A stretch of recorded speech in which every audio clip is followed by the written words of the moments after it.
Mr. MacGuffie. MacGuffie, Fairfield. Comment. A woman alone at night with her kids, whose home gets broken into by 2 or 3 gunmen, can use more than a 10-round magazine. And the Congress has no right to infringe upon her rights under the Second Amendment to protect herself and her family. And a woman a couple of months ago put 5 rounds in a guy, and he out of 6 shots, and he managed to leave the house, fortunately, as she was cowering with her kids.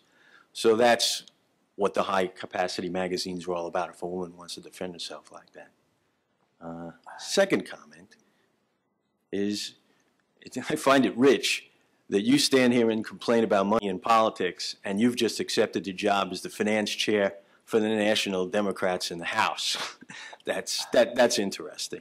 Question, see if I can get you on record. In the event the $7 trillion of debt and deficits for which you voted causes another financial crisis, will you commit not to support legislation that would tax consumer savings accounts? And since you have already sought the authority over our retirement investments by sponsoring the automatic IRA Act, which only provides for an opt-out, will you commit today to not support any legislation that would compel Americans to invest their savings in government-sponsored guaranteed retirement accounts?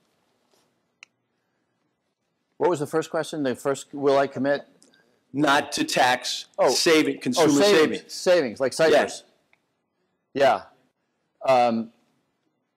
So first of all, by saying that I voted for $7 trillion in new debt, you're just wrong about that.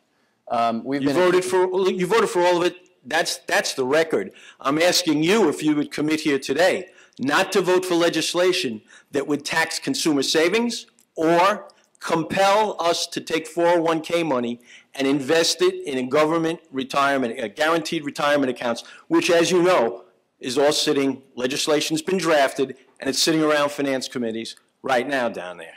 Well, so would you first commit? Of all, you want me to answer your question? You bet. Okay. I don't make advance pledges on how I vote on any legislation because I read the legislation. But I will tell you that I can't imagine voting for any legislation that would impose a tax on savings. This country undersaves. So I can't imagine a circumstance under which I would vote for a tax on people's savings. That's not a commitment. I'm telling you, I don't make pledges. You know, one of the reasons Congress is as dysfunctional as it is because everybody's out there saying, I pledge to do this and not to do that. You get into a room and negotiate, and you can't negotiate. So you would do it? No, I'm telling you, I can't imagine a circumstance under which I would vote for a tax on savings.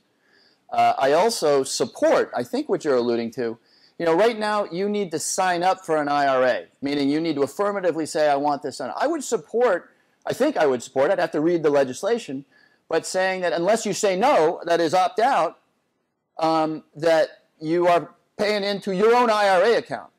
You co-sponsored that legislation. Yeah, no, I think it's a good idea.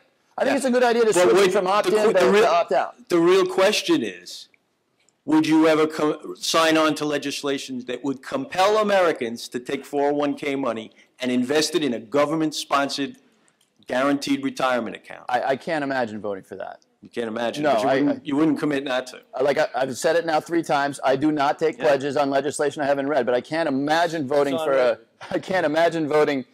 It's not the government's job to tell Americans how to save.